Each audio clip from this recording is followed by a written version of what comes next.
devoir du parent, c'est important justement, ça passe aussi par cette responsabilité.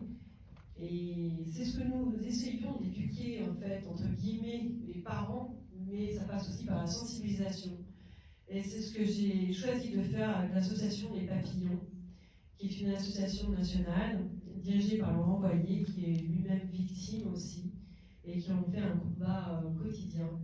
J'ai la chance d'être accompagnée d'Ingrid Hild, qui a été médiatisée aussi plus d'une fois, et donc il y avait le reportage, le film documentaire ce soir, sur Enfance abusée. Elle faisait partie des témoignages. Et Ingrid, justement, la référente donc, du département des Bouches-du-Rhône, j'ai la chance de travailler avec elle. Et justement, elle va vous expliquer un petit peu les mécanismes que nous mettons au quotidien pour justement sensibiliser au plus profond des choses, on va dire. Bonsoir à tous. C'est une chance aussi de t'avoir avec nous.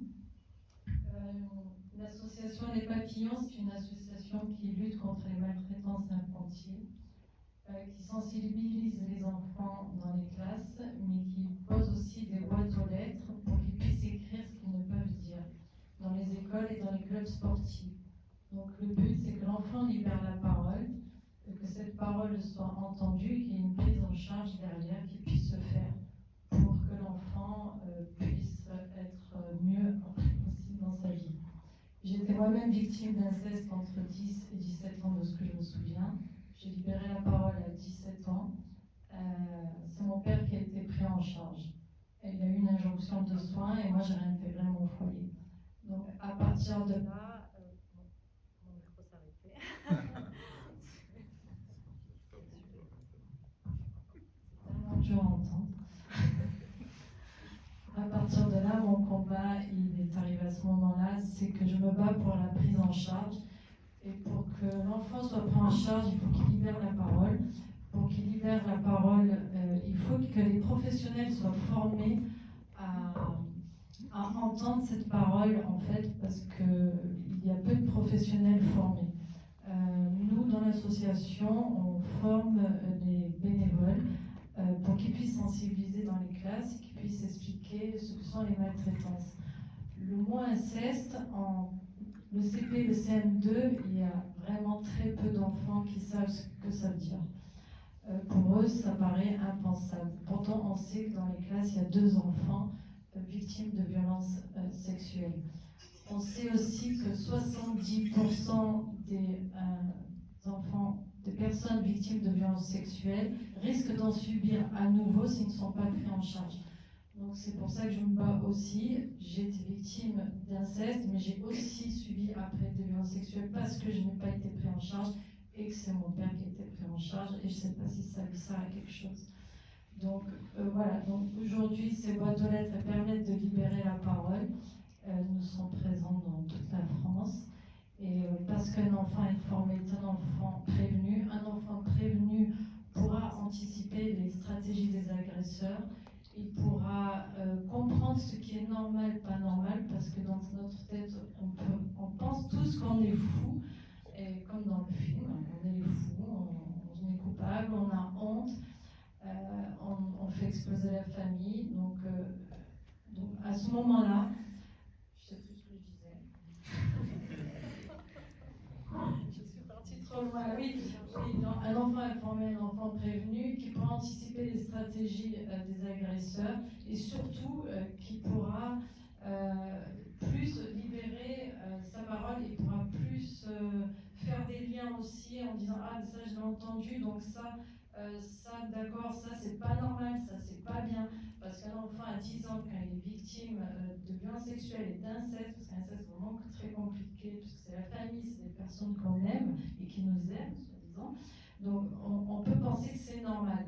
Quand on passe dans une classe et qu'on sort de la classe, on se dit maintenant l'enfant il sait que c'est pas normal et il sait que là c'est pas bien. Donc il va faire des liens et si ça lui arrive, il va dire non, ça c'est pas bien.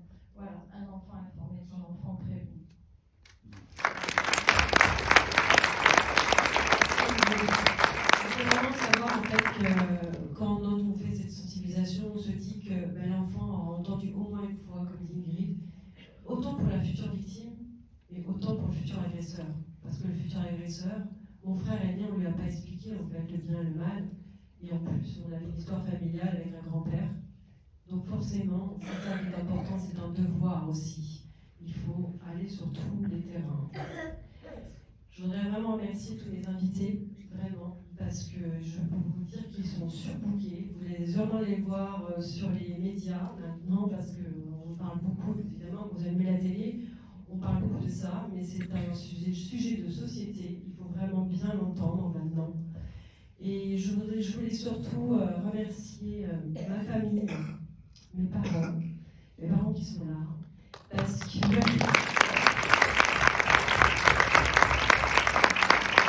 savoir que les victimes sont souvent seules, comme l'a dit Arnaud, comme Ingrid. Les victimes sont seules. Et le réveil de mes parents est absolument extraordinaire. Et ils en font un combat à mes côtés. Ils se positionnent vis-à-vis de ma famille. Et ça, c'est absolument extraordinaire. C'est très rare. Donc, je voudrais les féliciter.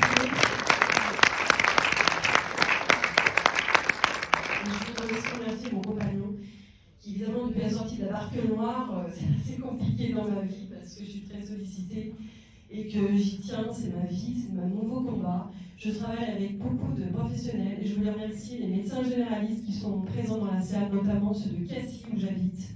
Merci d'avoir les médecins généralistes, les thérapeutes, les institutions judiciaires.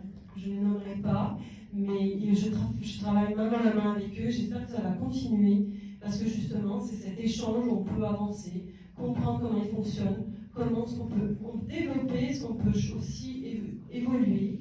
Et donc, c'est tous ensemble qu'on peut faire quelque chose. Je vous remercie de votre attention. Maintenant, si vous avez des questions à poser à mes invités, n'hésitez pas, profitez-en, parce que vous ne les aurez pas tous les jours ici. Voilà, et merci. Merci.